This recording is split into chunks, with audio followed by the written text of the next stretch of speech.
Hey, how's it going, everybody? It's Adiar, and this is going to be sort of a off-the-cuff kind of review of Herosiege.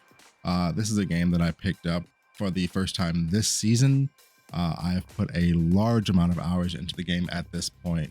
Currently, my Steam profile is showing 457 hours. So, yeah, I played this game a lot.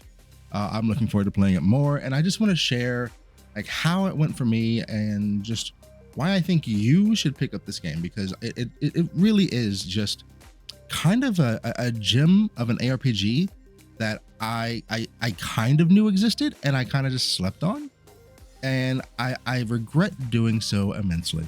So let's go ahead and hop into this. I'll go ahead and break down how I got into this game. I'll give you a couple details about it, and I don't know, maybe you'll pick it up. If you're rocking with the content or you want to see more of either this game or other ARPGs such as Last Epoch, PoE, Torchlight, etc., go ahead and throw a sub at the channel, and I'll be, putting out more videos. Not daily.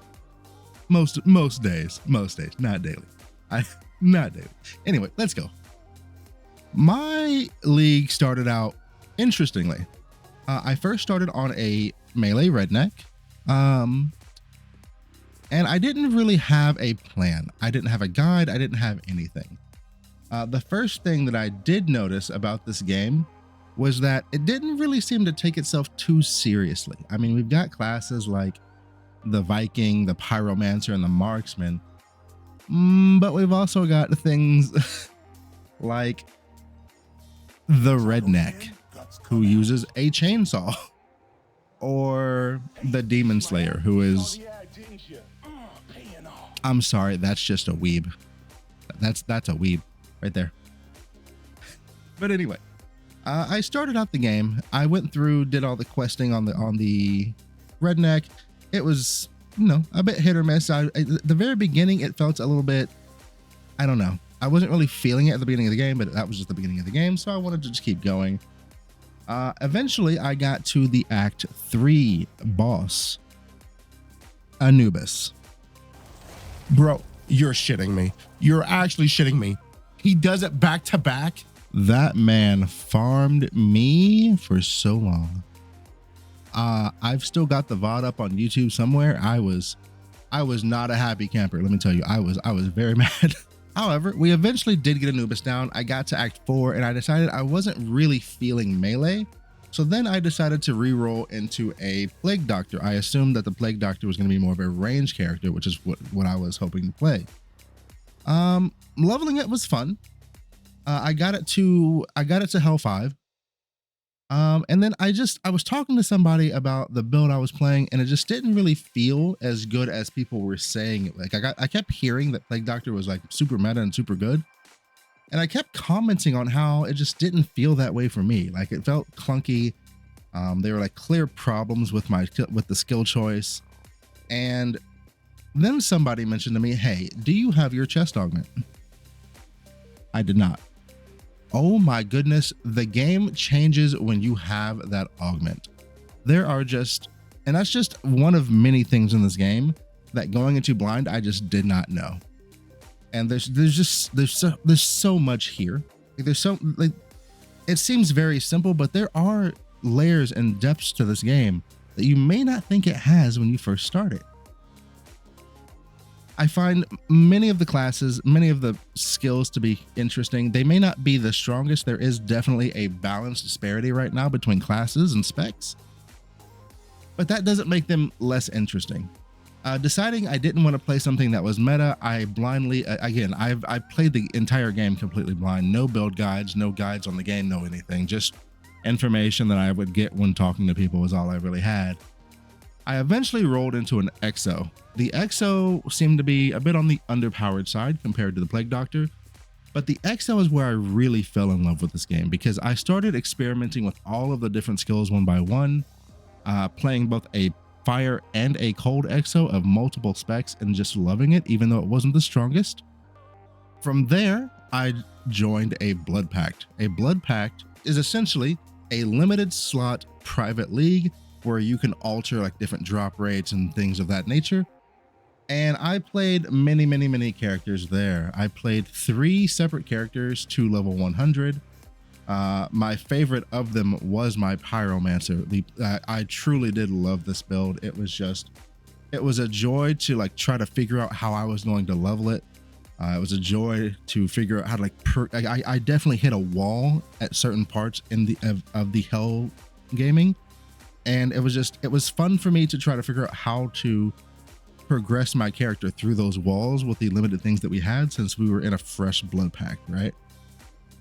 I eventually got the build to the point that it was doing decent damage for me, at least. Single target, we were pushing like 400 million, and AoE, I believe I got up to like 2.5 billion. And I really did love that build. I've also tried some SSF. I've got an Illusionist who's in not very high. She's just like the beginning stages of hell. But you know, she's there. Shout out Mr. Sleepy Cat for picking that class for me. But that was how my introduction to the game went. Why do I think you should play the game?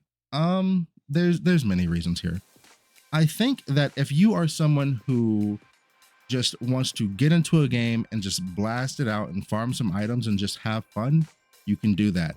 If you want to go into a game and actually do activities with friends, you can do that. There are very much activities in this game, such as codexes, which would be a pseudo in-game map system, or like challenge dungeons or things of that nature that reward you for teaming up with other players. Whereas in other games, it's just like Path of Exile, for example, you get like buffs to your MF and stuff, but other than that, you're not really rewarded for that. Like here, you really do want to like do rotations and like combine your resources, and it's a joy.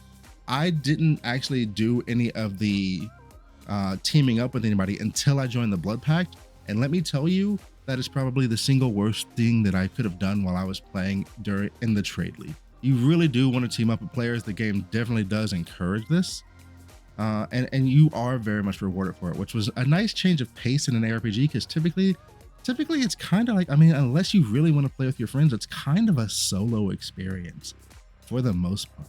Yes, there are many things that you can do in Herosiege solo, but you don't have to, and you really are encouraged to do things together. As far as the classes go, again, the game does not take itself too seriously. Let me log in again just so I can show you this. And there are a ton of classes to choose from. Right now, we've got Vikings, there's Vikings, Marksmen, Samurai, a Marauder, there's a White Mage in the game, there's a Shield Lancer, there's Illusionist, there's a Butcher, right? You've got like a Demon Spawn, you've got an Amazon that does, look here. If you're not happy with your PoE2 Javazon gameplay, we got it right here. Let me tell you that. We've got the Paladin. The Paladin was actually kind of cracked. I didn't play this. I saw somebody play this. Oh boy, not what I thought it was going to be. Kind of crazy, but I think I'm rambling. I think the best way for me to explain Herosiege to somebody to you is that if you're looking for something that you can play for 3 days or 3 weeks and just enjoy it no matter what, this is probably the game for you. It's very fast paced. There's always people that are looking to help out. You can find tons of guides for the different classes, mostly from Grassy. Grassy's kind of the goat of the content for this game currently, but there's some other people putting stuff out there. I haven't put out a build guide personally. I don't know if I will.